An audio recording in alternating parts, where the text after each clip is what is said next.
listening to Never Off Duty. This week we got a great show for you. I've got Deputy Andrew Ford, who is a communication officer. It's a deputy. I do public information officer or public information deputy. Okay, because for those of you who have listened to many episodes, deputy is for sheriff's office, officer is for police departments. But I think they still call you that. So they do. There we go. They do. And we're very pleased to have with us Christie Vore, who is a crime scene technician for the CCSO, Clay County Sheriff's Office. And we're going to ask a lot of questions because I know a lot of you watch TV and have some interesting theories that are wrong. And we're gonna go through all of that, and we'll be right back. Remember to subscribe, listen, tell your friends, and you're listening to Never Off Duty. All right. So, like I said, this is going to be a fascinating episode. We've got actual questions written down. I didn't write them down. Deputy Ford did, because him and Sheriff Cook are always organized, and I just fly by the seat of my pants. So let's start with introduce yourself. Tell us, if you don't mind, like how long you've been doing this, and we'll follow up with some questions. Okay. My name is Christie Vore. I'm a civilian crime scene technician with the Sheriff's Office. I have been doing this in May, it'll be my 10th year. Oh, wow. Which is a long time for a civilian to be in a crime scene unit. And we can talk about that burnout later if you want, because that's a real thing in crime scene. I'm certified in my field. I have a level 2 crime scene analyst certification from the International Association for Identification. That's a big deal. We don't require that certification, so it's something that I personally wanted to accomplish, and yeah, it's great. I love my job. Oh, great. Well, 10 years. Now, my first question is, are there normally non-civilian crime scene investigators? Or is it a split? How does that normally work? It depends on the agency. JSO has sworn crime scene people. Most agencies do have civilians. And actually, in the forensic world, over half of them are female. Wow. It attracts a lot of females. And when I first started, I asked my then supervisor who started the unit at the Sheriff's Office, Rusty Munson. I love you, Rusty. I asked him, why do we have all women? And he said, women pay more attention to detail. You know what? That makes a lot of sense. Yeah, it does.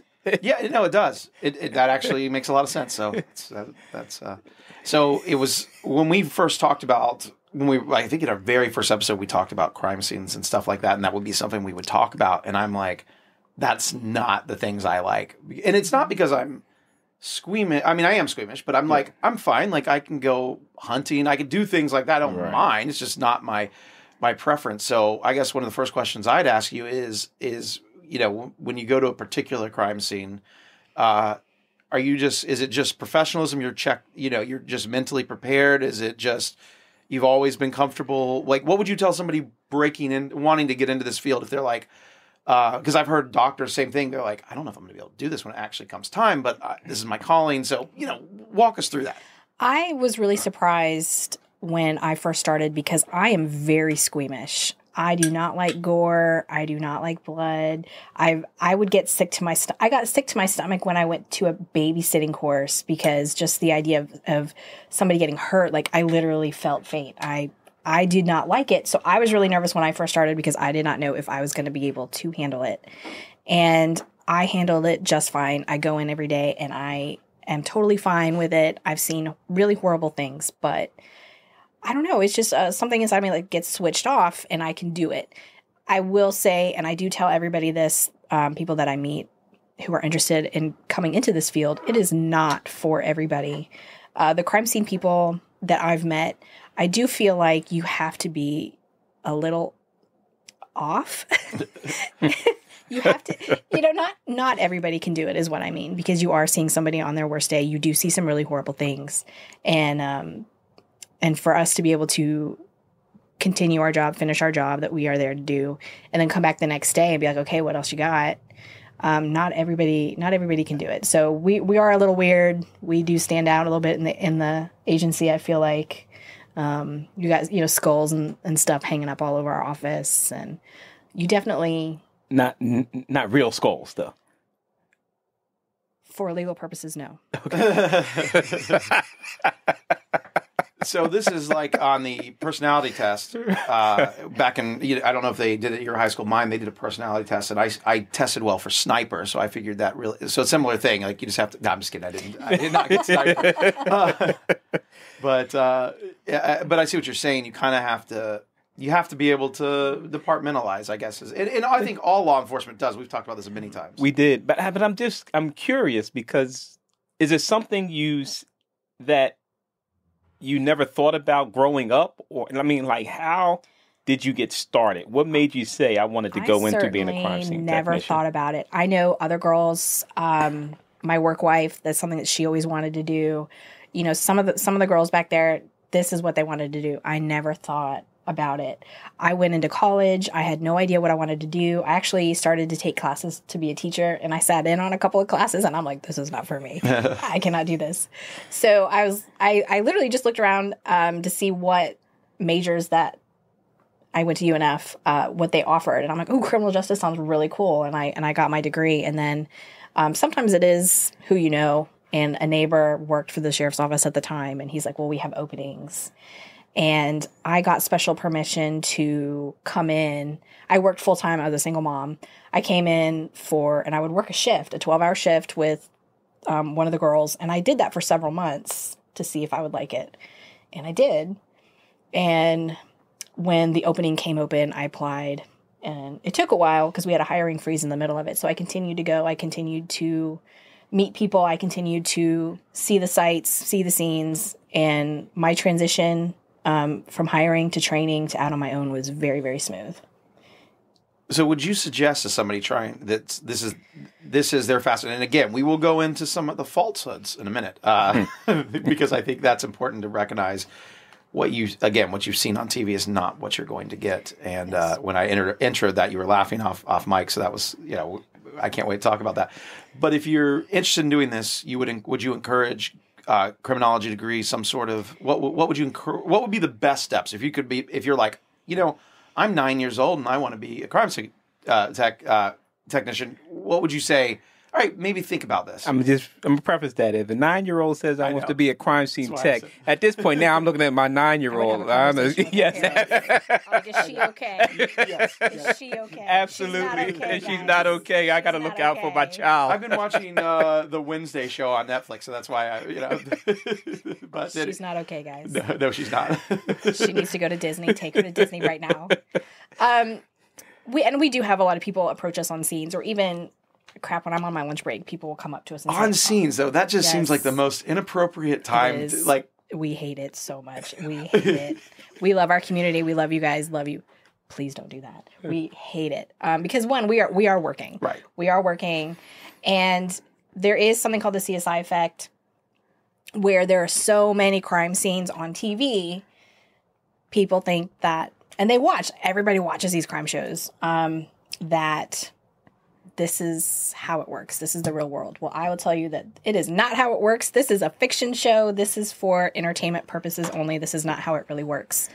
And that also goes to when you're on trial. Most of your jurors have watched these shows and they're like, oh, well, you can get a print off of something just because somebody touched it. I'm like, well, that is actually not true. Oh, wow. It's not true at all. It's actually hard to get real good prints on scenes. But that's what the jury expects from you. And we have to be able to articulate how it is not true and how difficult it really is sometimes to get that good forensic evidence. But I don't want to dissuade anybody. Like, this is a really fun, it is fun. It's a very challenging field to get into. Whenever I train a new CST, first day, I'm like, first thing I want you to have and I want you to think about is I need you to have a support system. Find that support system, whether it's your mom, your partner, or even us in your own unit. Find something, an outlet. So when you have a bad day, and you're gonna have a bad day, that you can release it, you can get it out, and you're ready to go the next day. Right. Like, you have to have a support system because we do see really awful things. And for the, we get these young girls, and I love everybody in my unit. They're wonderful. They're like so excited. They're like, yes, this call, this is like awesome. And not gonna lie, I still get really super excited about the bigger calls too. It is really excited. Again, we are weird. We are very weird. Well, and you're solving crime. We're solving crime. So it's like, I can see the excitement. It's really exciting. It's really, really exciting. But we just have to be careful because over a period of time,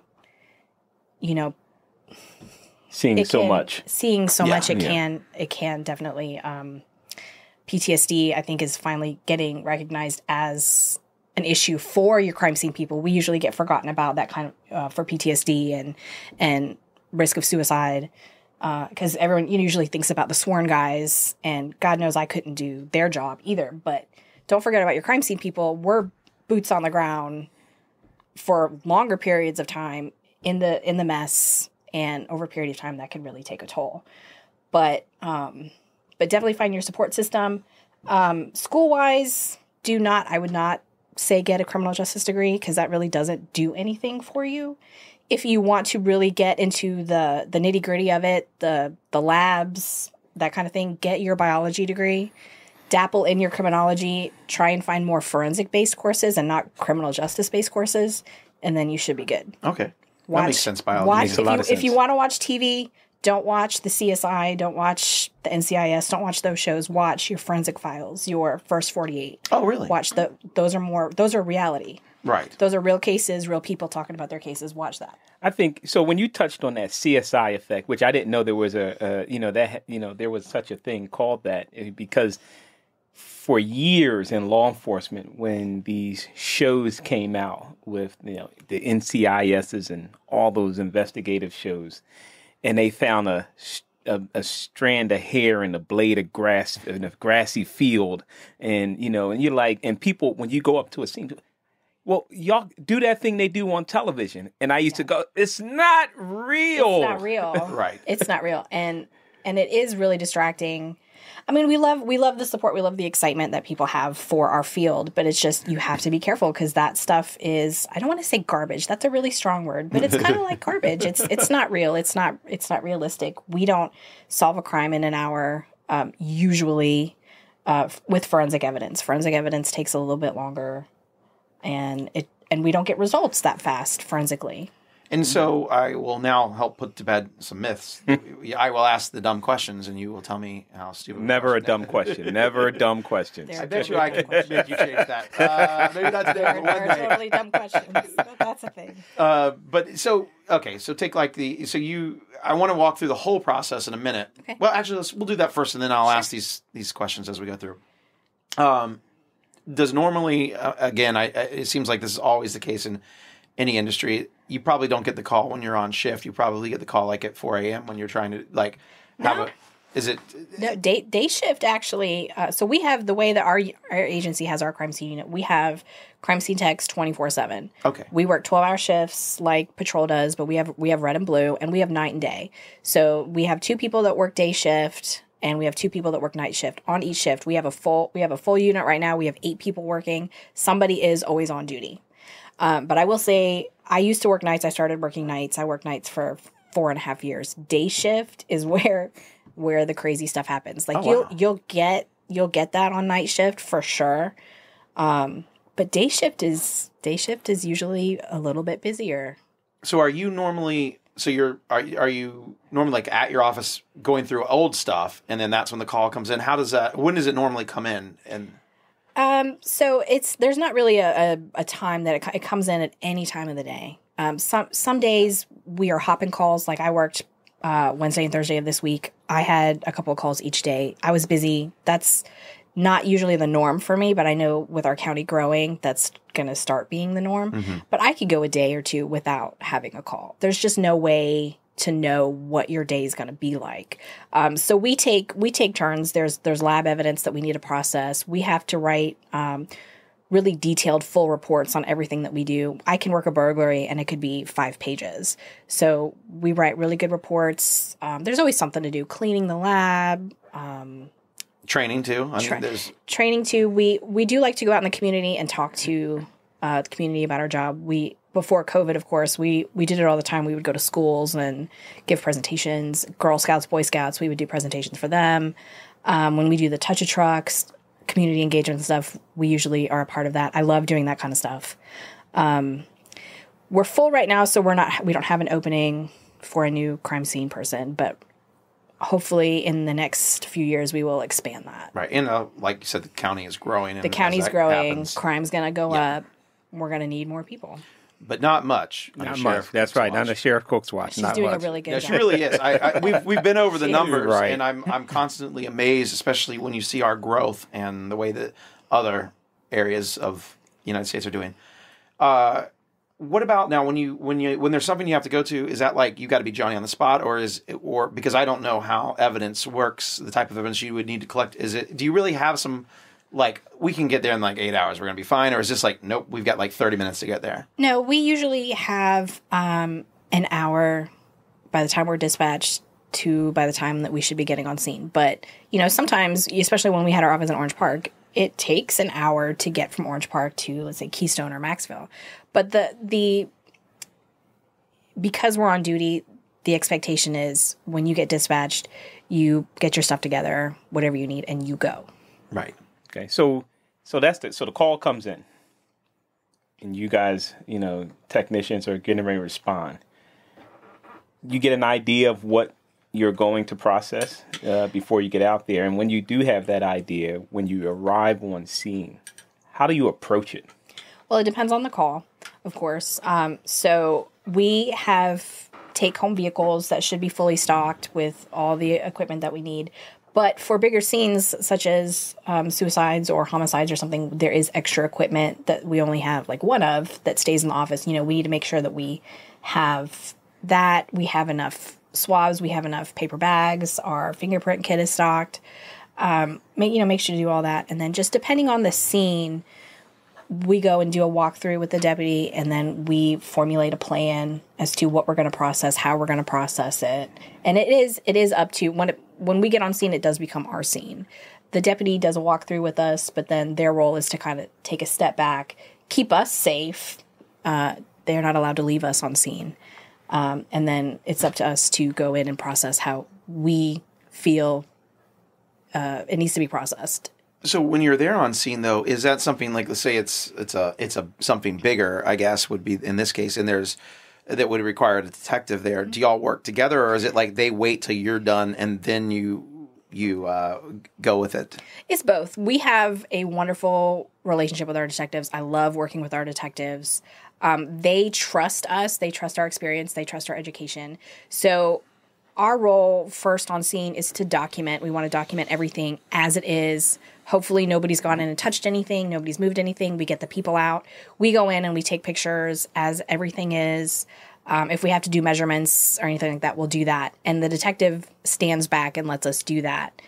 We don't need to wait for them to be on scene for that to start, because we're not touching anything. We're just photographing. And then they'll come in and we work together as a team to say, hey, what now?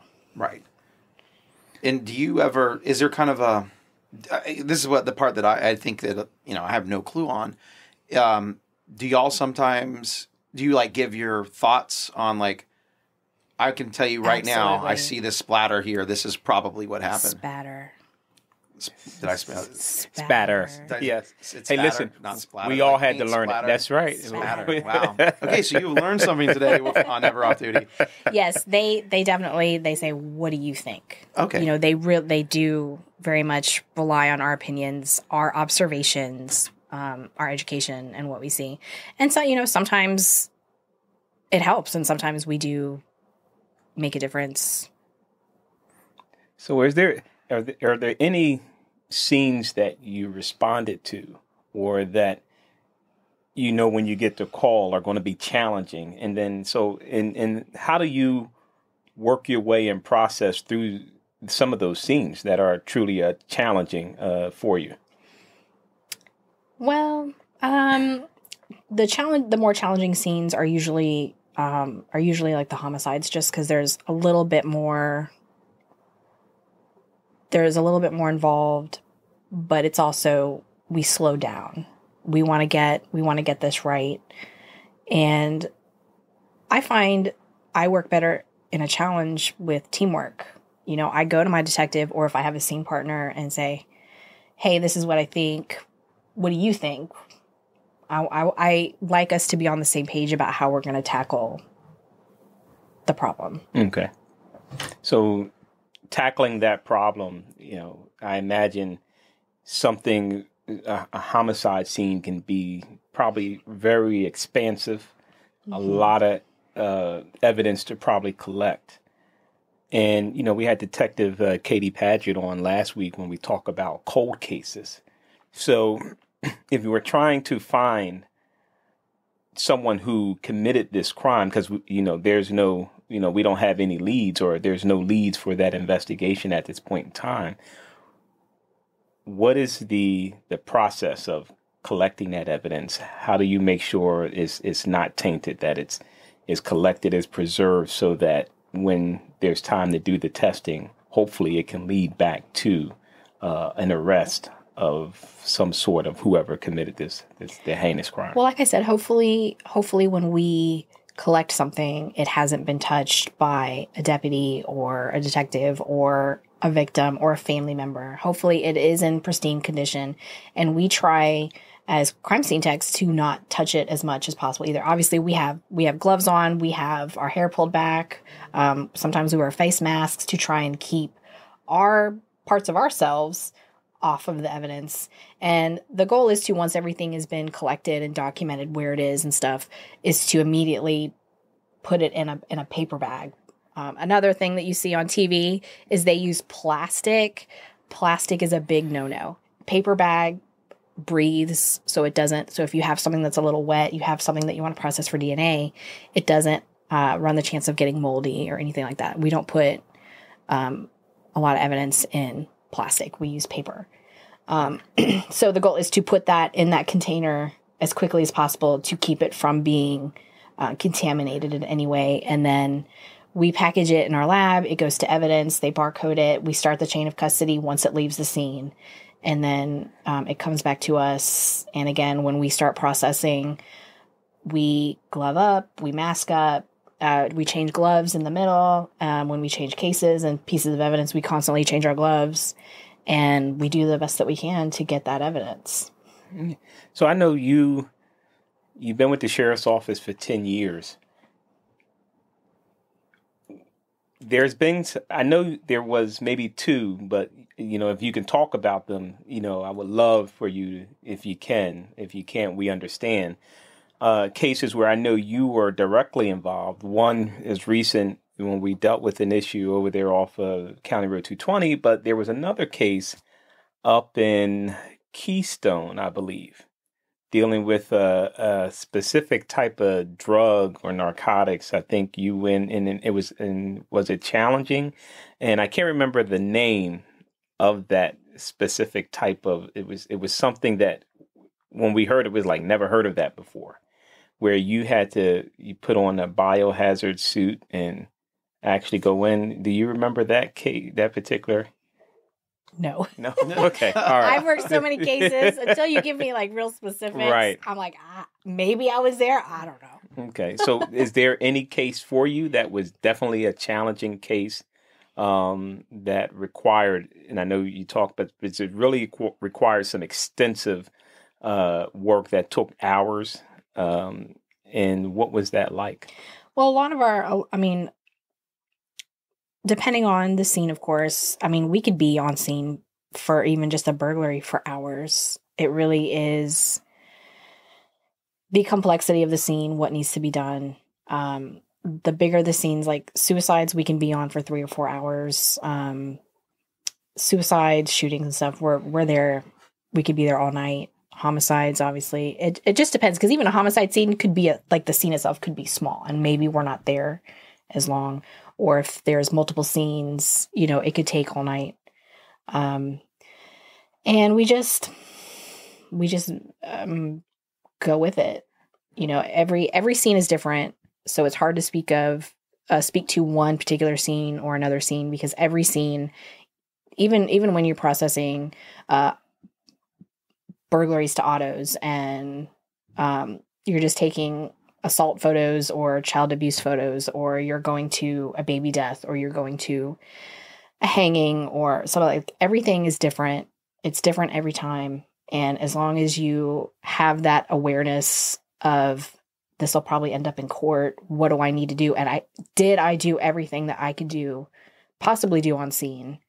And I usually leave on scene and I'm like, I know there's something that I forgot to do. I know I didn't do something. Like, I always panic when I leave a scene, even after 10 years. I'm like, I know there's something I didn't do.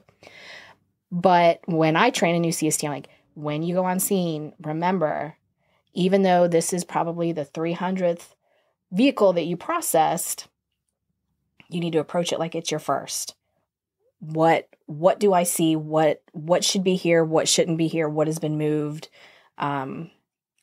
What do I need to do? And did I do absolutely everything? Did I use everything in my toolbox that I could possibly use to get any evidence that could be here?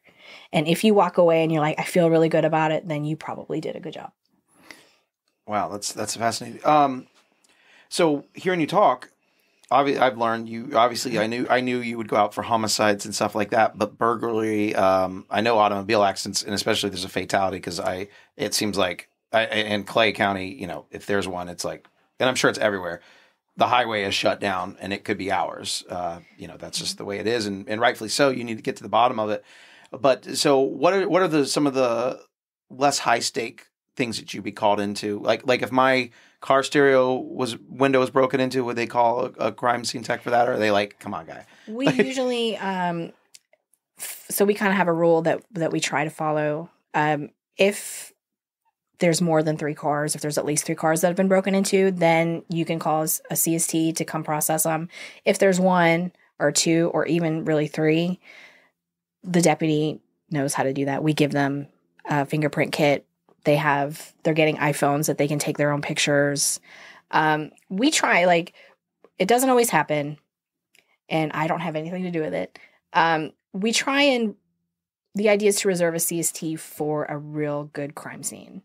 If it's just... My neighbor's dog is using my lawn as a restroom, you're not going to get called in for that. Unless you live in California, because they are doing that there. No. That's actually... But as far as taking photographs of just injury photographs, if they're not real severe, if it's just a bruise, or if it is just one vehicle, the goal is to really try and have patrol do that. So if a bigger scene does come out, we have CSTs available. Right. So if you have a CST that's in Keystone taking pictures of the deputy's car who rubbed up against or hit a pole with minor damage, do you really need to call a CST out for that in Keystone when you have a bank robbery up here in Orange Park?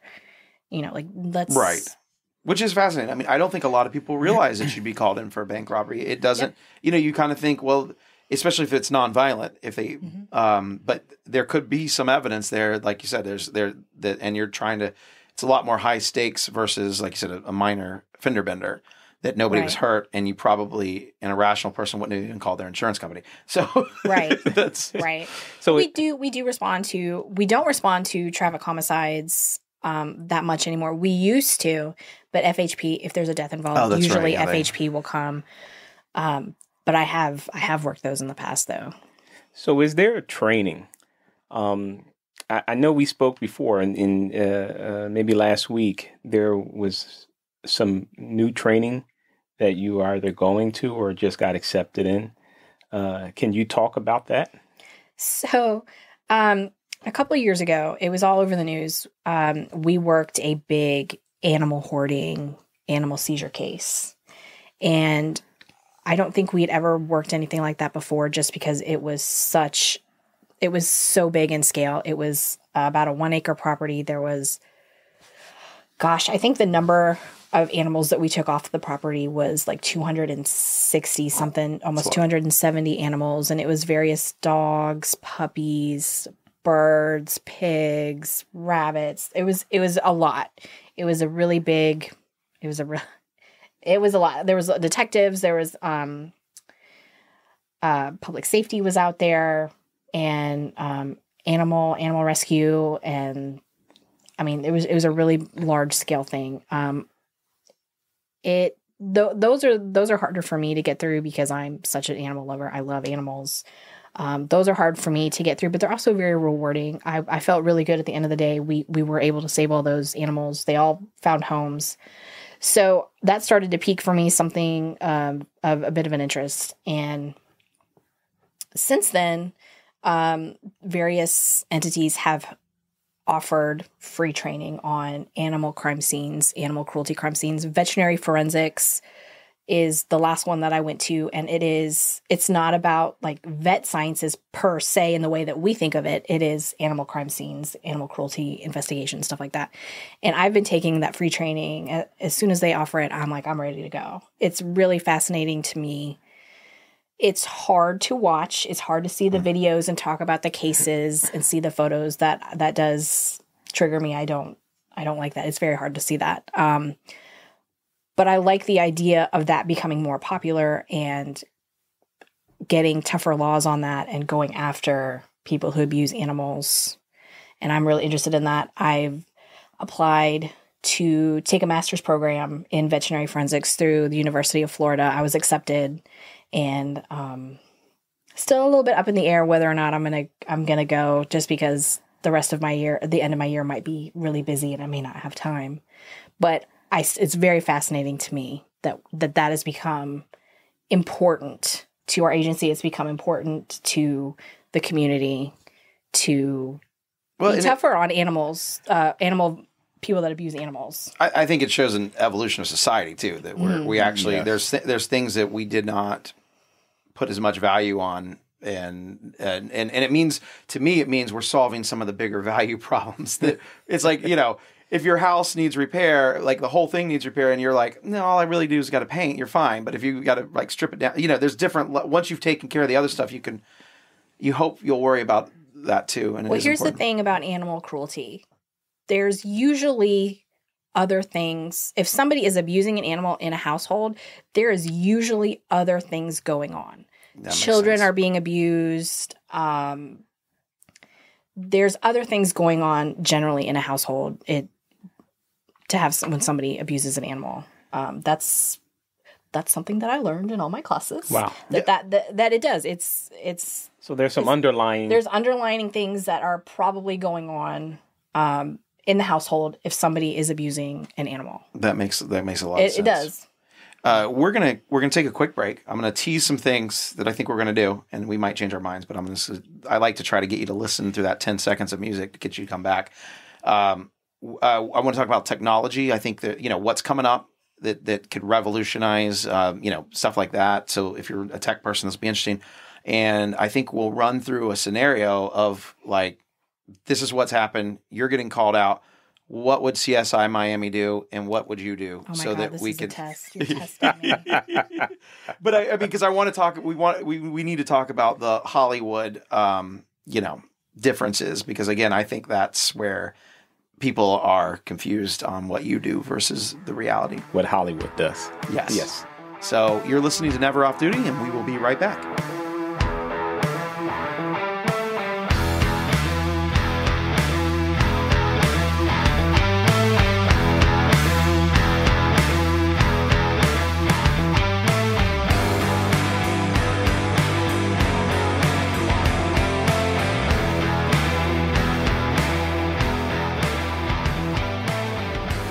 We're back to Never Off Duty. Just a gentle reminder to subscribe and tell your friends. Even if you hate it, tell them listen to it. That you absolutely hate this show, but they need to see how bad you hate it by listening to it too. That's very important. I always say that. So that was a Howard Stern joke, right? Back in the day, more people hated his show than liked it, but the haters listened longer. So whatever it takes. But no, seriously, we hope you learn a lot about the sheriff department and what it's like, even if it's not just Clay County. I think we're a microcosm of other departments around the country, and you'll learn a lot. And it's very important we plug the email address if you have, I can't remember, that's why I always have to ask you to do it. You have any questions, sheriff@claysheriff.com. Just leave in the subject line podcast if you have any questions on the podcast that you want answered. So that'd be at sheriff@claysheriff.com. That'd be great. All right. Well, we're back. let's do the technology first, about what technology is coming. What do you know, what's in your arsenal now that's just awesome? And then we'll walk through a Hollywood level case that you could, awesome. That and I'll play the role of CSI Miami where I do all the stupid stuff. And you can be like, no, that's not what we actually you can too, because I don't actually watch the show. Neither do I. But I've seen previews. We can make it up. All right, sounds good. All right, so talk to us about technology. So, crime scene is having a civilian crime scene unit is still a relatively new thing in law enforcement agencies, and technology has grown so much in the last several years. My basic arsenal that I use on a scene is just my fingerprint powder and my big Q-tips to collect DNA from. Like, that's what I use the most out of my equipment. But we have in our lab, we have a lot of big machines. We don't have space for much anymore because everything is growing and it's getting more advanced in the technology. So we just got last summer, it's called a vacuum metal deposition. It's a VMD. It's a 3-ton machine. We got the Big Daddy. And it's like a fuming chamber for fingerprints. So we have a really big fuming chamber, and it uses heat and super glue to basically glue prints to a surface, and then we go back and we process it with powder, and it kind of glues a fingerprint. But now this is mobile, or is this something you've got to bring? No, it's a. You said 3 tons. It's 3 tons. Well, I didn't know if you had a tractor trailer that you pull this. You have to see it. The thing is huge. It's very big. It's very big. What size evidence can fit in there? Like, you couldn't do like a car. Like, if you need a car door, can you take the car door off? It's a 3-ton machine, but actually the space to put evidence in is not. It's the biggest one that is out there, but it's still not. We can't put, like, somebody asked us if we could put in, like, if they took apart pieces of a car, can we put that in there? And it's not quite big enough. It is long enough that we can stick a long gun in there, and we can put smaller things. But as far as something that big, like a safe or something, so if you're going to commit a murder in Clay County, use a rock so big that it cannot fit inside. No, I'm just kidding. That's horrible to say. That is bad advice. Don't listen to that. Well, can you get fingerprints off a rock? That's a good question, actually. This is horrible. I hope nobody's listening. That's a CSI question. That's a CSI, right? I will tell you that I will collect and process said rock. We will complain about it the whole time. Well, it depends. Like, there's different surfaces of rock. If it's a smooth surface, we have a good chance. We'll use super glue. We'll use chemicals. We'll use the VMD. We will do our gosh darnest best, our Girl Scout effort to get a print off of that rock. If you have like a chunk of concrete that's rough, no, you're not going to get prints off of that. We will still process it if we are requested to do so, but we're not going to get. Can you pull DNA off it? Yeah, sure. Okay. See, there's other. That's sure. I know we're still on technology. Right, but I do have a follow-up question. Can you? This is probably really dumb, but so if somebody's wearing gloves, and then they dispose of their glove, and you find the glove, can you pull prints from the inside of a glove? It has been done before. That's actually really cool. Wow. We will process that for DNA. And with the glove thing, usually if we find out that, like, we're working a burglary or something and we find out that somebody's wearing gloves, usually we will stop processing because the chances of us getting prints, like, they're wearing gloves. However, I still like to go ahead and try and see where I can swab for DNA. I'll maybe try and put a little bit of powder somewhere just in case they took it off. I will still try and find something that I can do, even if they're wearing gloves. And when you get a print, we're trailing off, but this is important. So you get a print, and again, maybe this is part of our Hollywood stuff, but is there a Clay County database? Is there like a national database for running this? So what we do, if we get prints, we don't have that in our agency right now. That is something maybe down the line we would like to get, because it is expensive to get like an AFIS system. And what does that stand for, if you know? Or is it just AFIS? Automated fingerprint. Okay, something like that. Something it's been around for a while. It's been around for a while. So when we get a print, we package our cards, we submit them into evidence. Evidence is a separate unit from us, and they automatically send all prints to FDLE, and FDLE has an APHIS that runs through their system. And the common misconception about an APHIS system and on Hollywood is that system is going to, within a few minutes, pop up a name and a face. This is your suspect. From my understanding, and God, I hope I'm not wrong, my understanding is that is not how it works. I've never seen it, but it'll give you like a list of possible suspects that have the same print quality, the prints from your ridge detail. But there's still comparisons with a human being that still have to be done before a suspect is picked, basically. Right. Does that make sense? That person has to be in the database to start with. I think Correct. that's something people forget about. Same thing with DNA. If you don't have any DNA in the system, you might find my DNA, but you don't have a match for it until you find a suspect that matches it. And they'll enter it into the system as a non-ID. So if down the line somebody is entered into the system, it'll pop up. It's like a reverse hit. It'll pop up and say, oh, this is your guy from this 5 years ago. And that's how I guess some cold cases are solved because of that. We do get FDLE reports back that we've gotten reverse hits from. Oh, wow. That's amazing. And that's why it is always good to do everything that you can on scene, because even though we might not get something right now, we might get something down the line. But having that machine, I guess, would just speed up the process. Yeah, our lights just did a little flicker there as the air conditioner turns on. Love my wiring. But the good news is we're still recording. Sorry, telling you what's going on in the background in the room. That machine, that does the automated fingerprints. That would just speed up detective work, basically, or lead to faster clear rates, which is the biggest advantage of you don't have to rely on another department. I guess that would be the, or is it also bring some other intrinsic value? Like you can be like, okay, now I know this, I can follow up on this. I'm just curious if you know, or I could just ramble, and I'm getting a look like. Yeah. So when we talk, I think with Judson is that APHIS machine, once the fingerprints are submitted into FDLE, the Florida Department of Law Enforcement, they put that through the process, but it takes time. But you mentioned something about you have to still get human eyes on those fingerprints to be able. So can you walk us through that process? I don't really know because I don't do that, but FDLE has a fingerprint unit, and that's what they do is they compare prints all day. Okay. They do print comparisons. We have that ability to do that in our. We do have a couple of girls that do fingerprint comparisons in our agency that are trained, but we have to have known prints. We don't have a system that we can get a possible suspect. We have to have a set of known prints, and then like our fingerprint cards, we have to have something to compare it to. So we're a little bit limited on what we can do. JSO also has some kind of a fingerprint system, and if we need a faster turnaround time, then our detectives will usually take it up to JSO. That's great, and that's just great when departments work together too. Yep. That helps out a lot.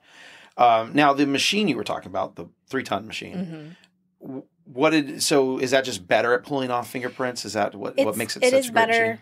Instead of using super glue like our other machine does, it uses small pieces of metals. It uses small pieces of gold, silver, copper, zinc, and it adheres to surface imperfections, which are usually prints. It is the newer technology. It is really exciting that we have one, because I think when we got ours last year, we were the only 5th agency in the country that had that had the big dog. Not because it's expensive. It's a hell expensive, so not a lot of agencies are able to get it. We've been going down to Pinellas. They have the smaller version that could fit. You could fit a pistol in there. We would take our cold cases down there and have them process it. It is better technology. And I really sold it. I really sold it to my agency. You know, we have a better chance of getting prints off of fired casings, which are a really hard surface to get prints off of. But if the print's not there, the print's not there. Right. You know. But it is great that we have it. We have an MVAC, which is basically a wet vac. it's more sensitive than using just swabbing a DNA, and you can use that on cold case evidence too. And the one thing about the VMD, which is really cool, it doesn't degrade DNA. Oh, wow. So we can put something in there, and it can even on. It has been there's been cases where finger marks will appear on fabric, and if there's no ridge detail, we at least know where we can swab for DNA, and the DNA is still good. So I have a question about this. Okay. All right. Because this is always fascinated me. Back in the day, and now this is probably, you've been with 10 years, so this is probably not even then. Like, so was there really just like a fingerprint book and people just had to look at it back in the day and say, like, line them up with the transparent paper and say this matches? I mean, or when I guess I don't know when fingerprint technology really took off to be able to, because again, in Hollywood, you see like in the Westerns, they're like, oh, yeah. So we're talking about maybe the 80s or 70s? Oh, wow. Yeah, I don't know. I mean, when I entered law enforcement in 97, there were, you come out, you process the scene, you use fingerprint, the powder, and the brush to lightly process and pull those prints. And the process was at the time was you get some tape, you stick it on that surface, and it lifted the prints right up off of it. Right. That's still how we do it. And then you put that paper on a fingerprint card and submit it that way to, your crime scene technicians or to evidence for processing. Yeah, the database is still pretty new. I couldn't give you a date as to when that started. I should know this, but I don't. I don't blame you. I don't. Those are trivia things that I don't remember. What's your favorite? Like, if you're going to a particularly bad scene where you like you're catching a bad guy, that this person's very bad. What is the one piece of evidence you're like, man, if I can get this is it? Blood, DNA evidence. Their blood, not just the victim's blood. Obviously, just some sort of DNA evidence. And is DNA, obviously, blood is very good DNA, but like hair fibers, is that real? Like, is that like you find a hair fiber? It's real. It's a real thing. FDLE, I think, does do that, but they're still pulling DNA. Right. We want to get the hair that has the bulb on it, and that's where your DNA is going to be.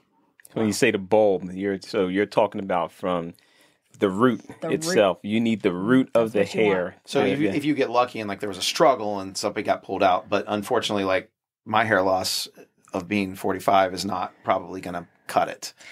So, and that's why if they have to do a comparison, and we don't do the comparisons, it'll be a lab that does comparisons. That's why they don't cut your hair. They pull it from the root because they want that root. Yeah.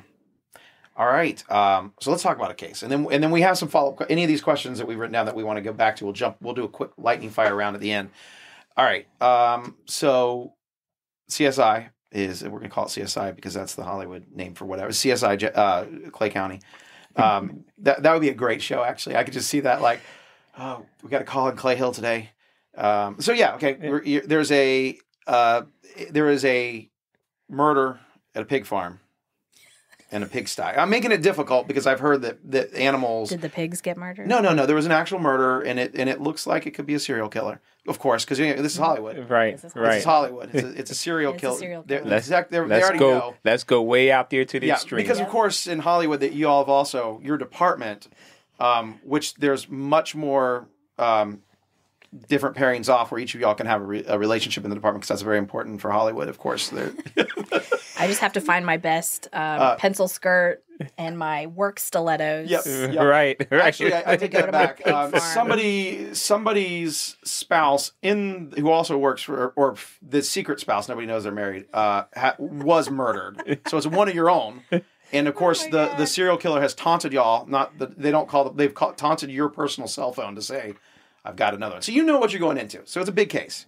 Because this happens in real life all the time. But this is on a show that's actually like the stakes they would put up there for the show. Except for my favorite though is many comedians have done this with Ice-T's character plays the one that knows, like he's like 25 years on the force, but knows, like, he has to ask all the dumb questions. Did you see the John Mulaney stand-up? Yes. He does that. I love it. That's the one. You mean like when somebody eats too much chocolate cake? Yes. You mean when somebody eats too much chocolate cake and then boffs it up? You mean when somebody bets too much on the ponies? I love it.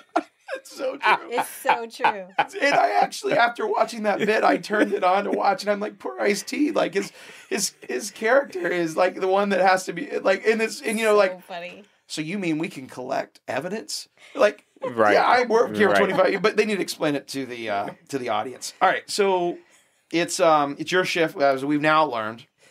It's your shift. You're not going to be paged at 4:00 in the morning. You would on the show. Yep. So you're paged, and you're going out to the farm, and you know it's there. So walk us through what you would do. They would just show up, and everything they need's there.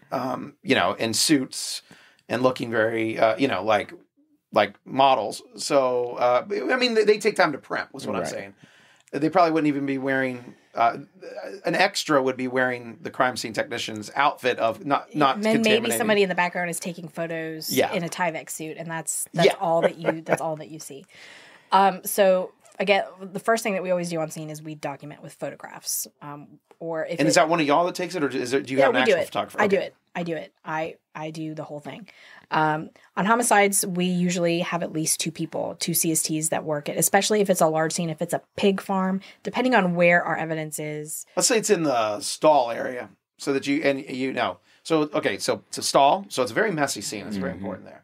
Very messy scene, but like there's like a weird, like display that, so like, oh, this is a disturbed person. Of course, it's not just a. I mean, it could be a satanic cult. Mud. There's Serial mud. killer. There's Yeah, mud. There's mud down on the ground. Yeah. So there's mud everywhere. There's pigs walking around. Painted "Why So Serious" in blood on the Yeah, wall. yeah. Again, not this happens all the time in Clay County. So Oh, yeah, I'm just kidding. yeah. So the first thing that we do is take pictures. We wouldn't disturb anything. We take pictures from every angle. Would you have to get the pigs out? I'm not joking. I mean, like if there's like, Oh yeah, no, they need to go. and do y'all get that out, or is that something that you have to call up animal control in? We'd probably call animal control. Okay. I mean, I don't have experience in pig herding. Right. I'm not opposed to But trying. would you potentially have to get evidence from them because they could have been touched, or is Possibly, like we would definitely, when we get there, we would look around and see Okay. where evidence is, and if there's blood on a pig, or if one looks particularly stressed out, like, okay, well, we need to separate this guy because he needs to be interviewed. I love that. I would like to be the one to watch. I actually would pay money to watch y'all interview a pig. Because he's stressed out. He saw everything. He saw everything. He can tell us. But there are, you do need, I have actually, like, with some of the disasters, like you can see when a dog has been part of that, like they are. I mean, maybe I think that's actually within one possibility there. So I'm just being really general. So we would take pictures, and we have our evidence markers, and we would mark out in the scene where our evidence is. By then, detectives are there, command staff's there, everybody's there. And we would try and keep the state attorney out of our scene because they like to come in and bless their hearts.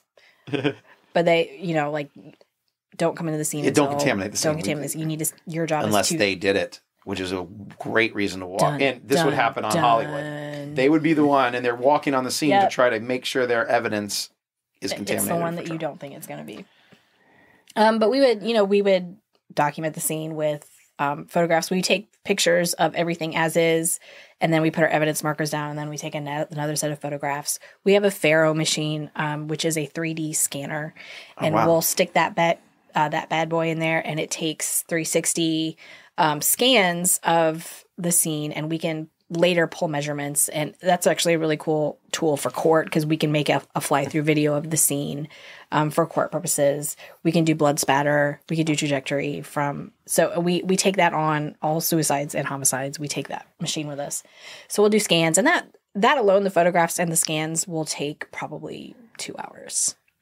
And by then, everybody's on the other side of the crime scene tape, like, oh, let's go. Like, we got to solve this.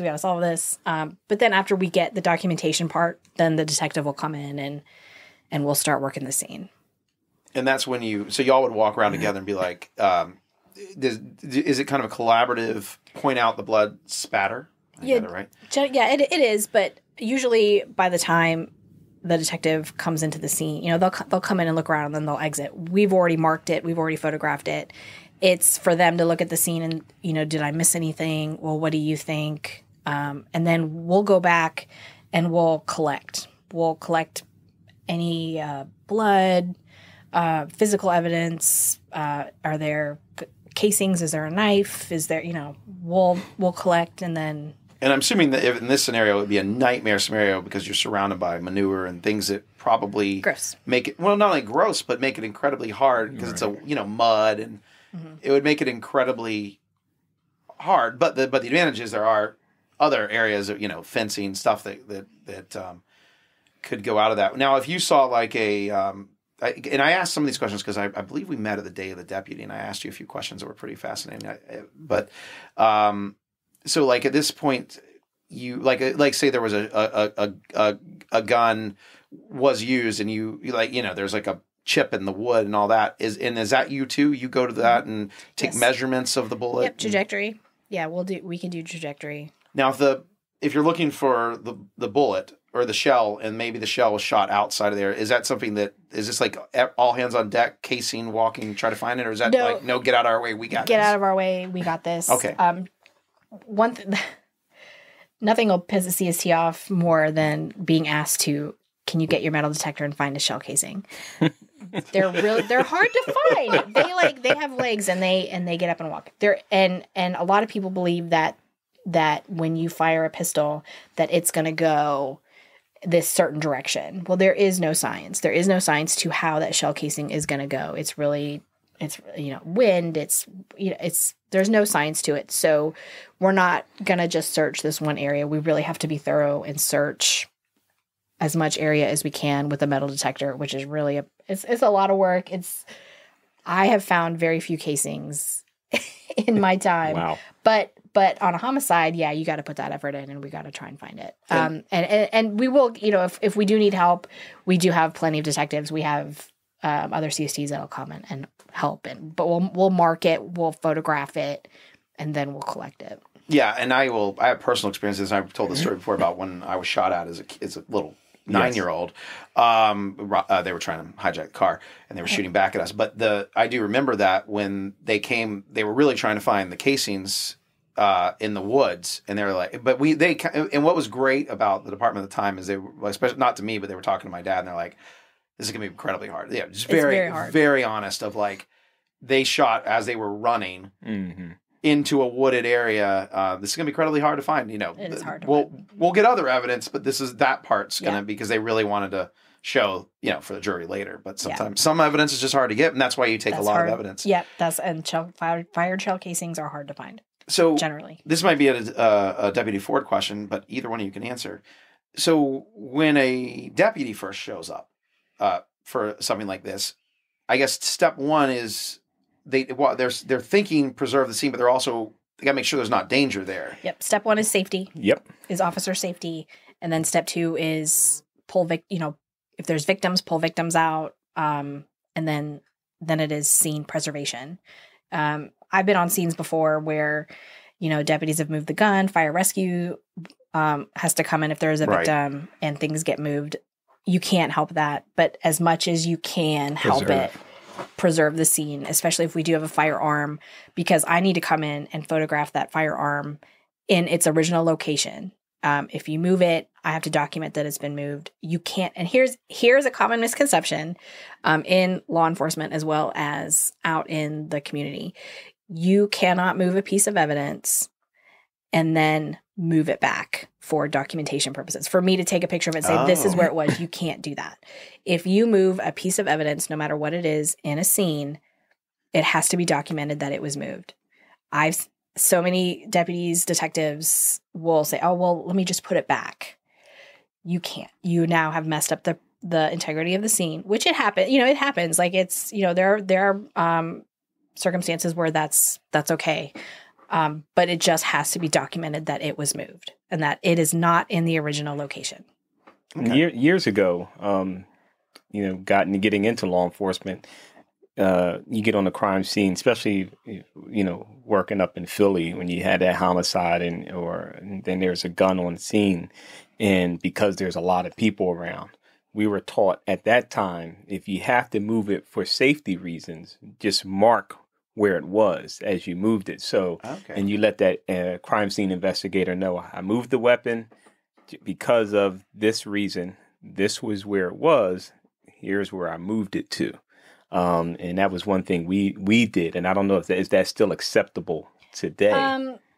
I mean, we will still document it that it's moved. If you put something down and say this is where it was, well, what position was it in? Right. You still, we'll still document it. We do appreciate having something visual that we can photograph saying that this is where it was. So that is appreciated. But again, if it's at all possible to not move it, don't move it. Don't move it. So if you're before we finish this amazing crime scene that we're working here, if you're a civilian and you something horrible happens but you're okay, but you have to, maybe you have to go into the crime scene, like, you come in and there's somebody murdered and you're like, I'm going to check to see if they're alive, see if I can save them.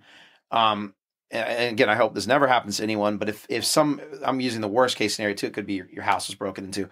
What are the steps? Obviously safety first, for yourself, but what would you encourage a civilian to do? Let's assume it's safe. Like, okay, that you saw somebody run away and get in their car and go. Now, but somebody's injured or hurt or dead, and you don't know, and you got to get in there. What's the best thing they could do to solve that problem as a civilian, because they're not going to have a lot of knowledge? But what are the tips? I definitely call 911, and depending on what the injury is, are they shot? Are they bleeding? Are they choking? Are they having a medical episode? Depending on what is happening will determine how the person needs to, if they're bleeding somewhere, can you find a towel? Can you put something on the wound and try and stop the bleeding? But at the same time, like, call 911 as soon as you can, get rescue on the way. And dispatch will walk them through, like, what are the injuries? What, can you try and do CPR? Will that help? Can you try and do this? And I think for a civilian who or the average person who has a loved one who is a victim of a crime of that manner, whether it's a homicide or a shooting or something really severe, or stabbing, and they find their loved one or a friend, they're trying to render aid right away. And then they call 911. A lot of times now, once law enforcement arrives, they'll start trying to assist in rendering aid. Because sometimes the rescue will stage, and not to make fun, they want to make sure that scene is safe for them to enter. So we go in there. The person who called will try and get as much information from them, and remove them as much as we can in a calm manner. Try and get them out so that rescue say, listen, let rescue come in and try and help save your loved one. Or if that person is deceased on location, now talking to that person and say, hey, listen, we want to get you out of here so that we can, respectfully start to process this scene. But we want to make sure that no evidence is contaminated. So our job coming in before the CSTs, before try and remove that person if we can, if they're, the person who may have found them, so that we can preserve. Because at this point now, some of it may be contaminated because they were the first ones there trying to get assistance to that person. Now let's try and preserve what we can, so that we can find out who committed the crime. So I'm getting kind of abstract here, and there's a reason for that. My goal is to find out, like, if you really were push came to shove and there was one piece of evidence that you just, please save that. So like in a scenario, my father-in-law is a firefighter, or was a firefighter in his career. So that, let's say firefighters are on a scene and it's a bad fire, but they're inside and there's a murder inside, but there's a body and they know that person is deceased, and a weapon with some blood, a weapon and all, and there's some blood spatter, sorry. Oof, almost got it. Almost got it. And some casings, there's a few little things like that. If you were to be able to be like, please just get this, or is it just, blazing fires? They're safe to grab one thing, get out. Is there something from a crime tech standpoint, you'd be like, Boy, if you could have just got that would have made our life easier. I mean, any kind of weapon, any kind of. But don't just grab it. If you can try to. Yeah. Get it. Is it like the movies where you grab it with like the pencil? Is that like a real thing? No. Well, first of all, I wouldn't do that from a gun standpoint. I'm not sticking my something near the trigger because I'm afraid. Like, what if it's and then stick the pen back in your pocket? You know. No.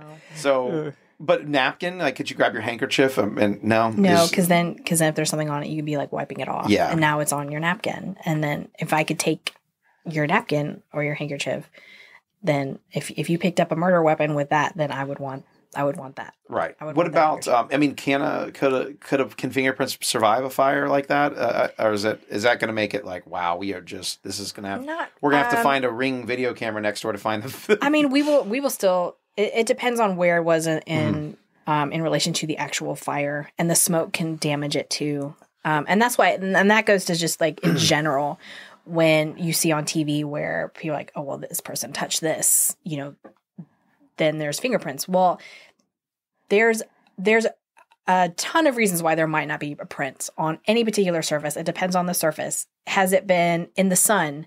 The sun can bake the print. And so if you have something that's been outside, so if we go process a car that's been sitting out in the tow yard for 2 weeks in the sun, in the rain, the chances of us getting prints on the outside of that vehicle are probably 0.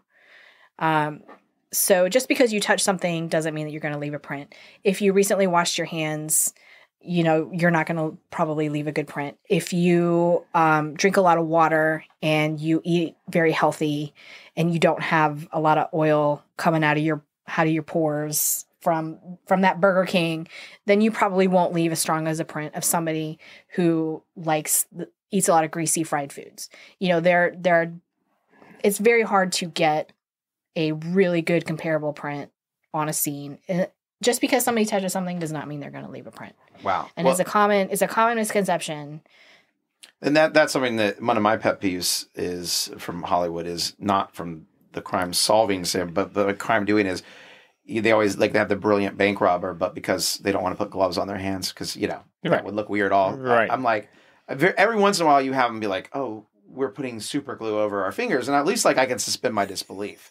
I want something that, why are you running? It's like, or like, I hate when there's an old World War II movie and everybody's got perfectly white teeth. I'm like, I know that doesn't make you see what I'm saying? Like, right. But it is good to know that maybe there really is a case for like, you could disguise obviously the black light that they use on TV to find blood. That's not how that works. That's not how that works at all. Blood does not luminesce under a blue light. You have to chemically enhance that blood with luminol. You do see some shows use the luminol. You have to chemically enhance that blood. If you just put a blue light over blood, it's gonna come up black. It's not gonna glow. Fascinating. Wow. Yeah, and you see that all the time, and that drives me insane. I'm like, all you had to do was get somebody that has some knowledge on this as a consultant in your show. And I know they do it because it looks cool. Yeah, right. But it's not. That's not actually how it works. So I feel like for our audience, before we end, we need to solve this crime. So in the fictional world, the CSI stars show up and didn't do any work, and they see one thing, and they're like, "See the way that the size of this hole? That's a special ammo." And it's only made in one place. It's only made in one place. Right. And coincidentally, it is the next neighborhood over. Who happens to live there, the state's attorney that was walking through all the things. We got him. And then they make the arrest. Right. They don't, the detectives don't. They make the arrest. No SWAT. They just go ahead. And then the detectives take all the credit. Yeah. And we narrowed down how many stores sold this particular item, in the area. Okay. And that's resolved in about 30 minutes. It's resolved in about 30 before the end of the next morning, they have gotten arrest and they're going to trial the next day. But now, what is the reality? So you actually, how long does a process like this normally take? We're going to be on scene for something like that. We're going to be on scene for hours and hours and hours. We're gonna come back to our lab with everything that we collected, and it's gonna take hours and hours to just, we're not even processing, to just package everything, inventory everything down to the last piece of straw has to be inventoried and documented in a report. And that's going to take hours and hours and hours and hours and hours. And then we write a report. Homicide reports are usually pretty lengthy, but we write reports on everything that we do. A lot of detail, a lot of freaking detail. You can read my report and you'd be like, I know exactly what happened. I know exactly what she did. Shouldn't have a lot of questions for me as to what I did on scene once you read my report. And then generally that's usually the end of our involvement. If detectives want something processed for prints or DNA, and they want us to do it, they'll submit a processing request form to evidence, not us, because evidence will take our evidence and they'll barcode it and continue the chain of custody. And we'll get it back and we'll process it. And then we'll write another report and then it'll go back to evidence. That's usually our involvement until it comes time for trial. And then so, you might get called in. And I get subpoenaed all the time for either call-ins or depositions. And in a 10-year period, I've probably only been on the stand maybe 5 times. And I'm letting our listeners know this. I know this from personal, not from me, but from personal family.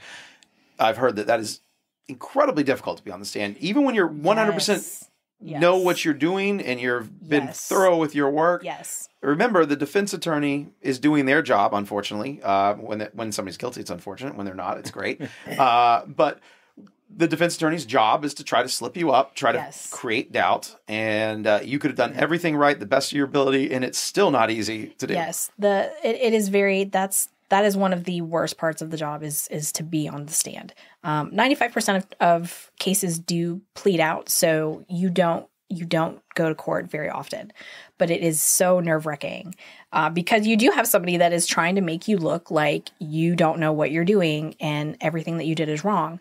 So what we have to do is just make sure that when you are on scene, and that's why it starts when you're on scene, is to do everything that you can on scene. So when you're up on that stand, you know that you did everything. You can explain everything in a way that a regular person can understand it, and you're confident in the way and what you're saying. And that's the way you're going to get through it, is to look, to act like you know what you're doing, and just get through it. It's awful. I'll tell you what's fascinating from my end is, given the complexity of your job, of your job, and pointing to everybody, of what y'all do, it's amazing to me, and all the obstacles stacked against you, how high of a clearance rate we have in Clay County. That says a lot for the training, for the discipline, for the community because really, I hope you're listening to this, there's a lot, even on something easy. Imagine when it's complex, and yet, we solve a lot of cases here. Yes. So that is actually pretty amazing from where I'm sitting. I hope our listeners appreciate that, and tell your friends that too, that, Clay County Sheriff's Office is kicking butt and taking names every day. And it's pretty cool. It's pretty cool. Yes. So we are at the hour 8-minute mark. I feel like we've kind of got through most of this. We got through everything. I just wanted to ask her, one of those most important things when you talk about testifying is that chain of custody, which is just the succession of how many hands it goes through, from them collecting it to submitting in evidence, comes back out of evidence, the investigator who gets it puts the request in. That chain of custody is one of the most important things when it comes to investigations like this, because the minute that a defense attorney sees a break somewhere in that chain of custody, can destroy your case. Yes, that can destroy your case. So a chain of custody starts when whoever that is, if it's the deputy or the CST, picks something up on scene and puts it in the bag. You have started the chain of custody. So everywhere that piece of evidence goes has to be documented. And that's why when we go on scenes a lot of time and the deputy's like, oh, I moved the gun, it's in a bag in my car. And so what we've done, we're like, well, that is now your evidence. I'm not taking possession of that until you package it, and then you start the chain of custody form, and then I will take it for you, but you've documented that you're the one that picked it up on scene. So we have to keep that chain of custody tight, and every time that piece of evidence goes somewhere, changes hands, whether it goes from me to evidence and then back to me to process in the lab, that is documented. It is signed out to me, and that everybody knows where that piece of evidence is at any particular time. And if you're listening, I think it's important to point out there might be a reason they had to move the gun. Like it could be a loaded gun in a school area, or like they got to get this. There's safety reasons. That it's not just because our deputies are trained what to do, right? And they have to sometimes make a safety call that might not be the best for evidence standpoints, but they've got to you got to do that. And some of the times that is what is happening. But we will not take that piece of evidence from them, right? Until they have packaged it, put their name on it, and then created the form for it where we can start the chain of custody. Great. If it's not, if they don't want to do that, well, then you can submit it, and we're not going to touch it at all. Well, that is amazing. Well, Christie Vore, thank you so much. Sure. You're obviously very good at your job, and we're blessed to have you in Clay County. Thank you. And Deputy Ford, thank you so much. As always, you do a great job on that. If you're listening to this, I want to real quickly. You're either going to be listening to this during Clay County's spring break or right after Clay County's spring break. We are going to take a 1 week off, and it will either be, we don't know yet where you're going to listen to this. We recorded it right before to make that decision. So if you're listening to after and wondering why there was a missing episode, you did not miss an episode. That's all. It's just we know people are vacationing. So thank you so much. You're listening to Never Off Duty. Don't forget to send in those questions and keep subscribing. We'll be back soon.